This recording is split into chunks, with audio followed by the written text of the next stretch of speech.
Myself, Kulvinder Kaur. What about you? My name is Tanya Sharma. Okay, and what about you? Preet Kamal Kaur. Tanya Sharma, you are candidate 1A of +1 non-medical A, and Preet Kamal Kaur, you are candidate 1B of +1 non-medical B. Candidate A, tell me something about your free time activity.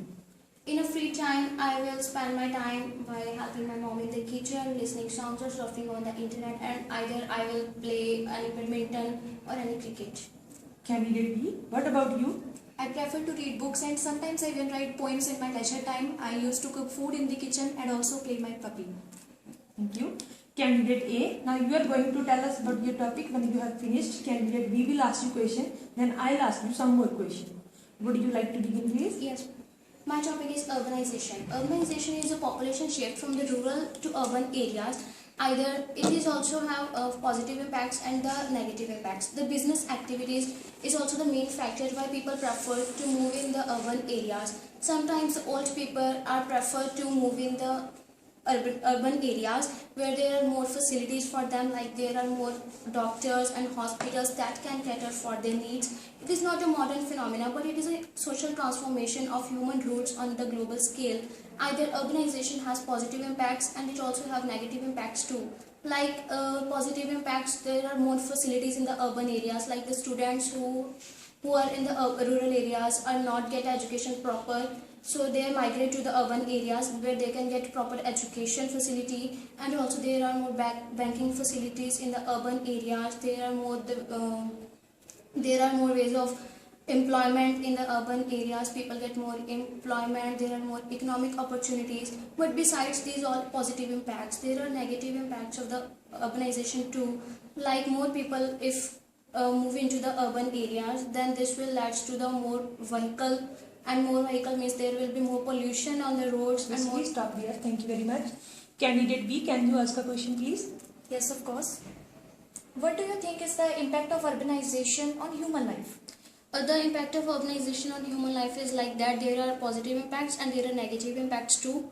In the positive impacts, there are more facilities for the people in the urban areas, like there are more banking facilities, transportation facility, economic opportunities for the people. There are also business opportunities, they can get better placements here. In the negative impacts, there would be more pollution on the roads, people will have to affected by the diseases, and there will be more global warming, like there are deforestation if for the settlement of the any business, like malls or homes or buildings, industries, etc. Why do you think people are migrating to cities? I think the reason is not more than the employment. There are better employment in the cities the people get. So also the hospital facilities, more transportation facilities or schooling facilities, banking facilities. There are more facilities in the urban areas than in the rural areas. That is why people are moving in the urban areas. Thank you very much. Candidate B, now you are going to tell us about your topic. When you have finished, candidate A will ask you question, then I'll ask you some more question. Would you like to begin, please? Yes. My topic is natural resources. Natural resources are those resources which occur naturally in the environment without any human intervention. For example, coal, petroleum, wood, etc. Some of the natural resources are necessary for our survival, while most of them are essential for satisfying our needs. There are the various ways of categorizing the natural resources, like on the basis of origin, that are biotic and abiotic, on the basis of stage of development like potential, reserve, stock, etc.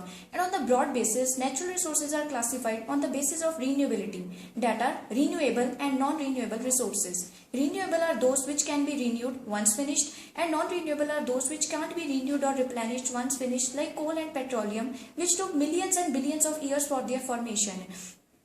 In the present era, the depletion of natural resources is one of the major aspects of concern, because human beings on the name of growth and development are continuously over-exploiting the natural resources. Like fossil fuels like coal and petroleum took millions and billion years for their formation, but we are using them indiscriminately, so the day is not far when all the natural resources will just disappear from the planet. So there is a need of the hour to take timely steps for the conservation of our natural resources. Please stop here. Thank you very much. Candidate A, and you ask a question, please. Yes, of course, ma'am. How do you think the human beings are responsible for the depletion of natural resources? Human beings are human beings are one and only who are responsible for the depletion of natural resources due to the overexploitation and overconsumption of the natural resources, because natural resources are limited and they are formed after the process of millions and billions of years, and once finished they will take again the same process and again millions and billions of years for their formation. How can we preserve natural resources? We can preserve natural resources by a number of ways. Like the first one is sustainable development. Sustainable development means using the natural resources in such a manner that enough of these resources will be available for the future generations to satisfy their needs without any threat to the planet. Secondly, we can use the renewable sources of energy that can be renewed once finished. We can use the non-conventional sources of energy, and we can use the 3 R's, that's reduce, reuse and recycle. Thank you. Now let's go to the next task. I am going to give you a card which has information about the problem. I would like you to read it and then discuss together how you are going to solve the problem. And here is your problem, task number 1. And you have 2 minutes to do this, okay?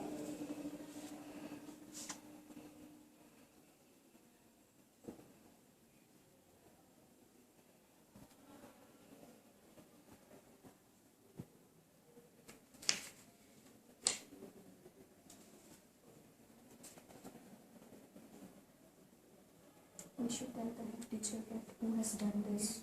Yes, start speaking. We have reached the solution that we should tell the head teacher that who has done this, otherwise the whole class will have to take the punishment without any reason. And even if the students get punishment without any mistake, then negative values will inculcate in them. If the student who have damaged the electricity board, we will go to their parents and ask them that they have to pay for it. And also the teachers can also play a role in that by giving the punishment to the students and also the head teacher. Even if the students who have broken the electricity board don't get the punishment, then they will become more fearless and will do such things in the near future also. But if we whole class will get the punishment, then this will inculcate the negative values of all the students. So I think by punishing the student who might have damaging the electricity board, he have to be punished. And also if the students get punishment without any mistake, then they will feel that if they get punishment without any mistake, then what is the benefit of being good? They will do such mistakes in the future like other students. And the parents and teachers can also be involved, and like parents and teachers can talk to them and make them realize their mistake. And also the other classmates like us Can talk to them and discuss collectively in groups about this problem, like what we have to do.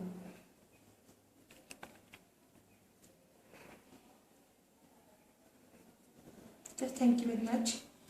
Candidate A, do you think your solution would be effective enough?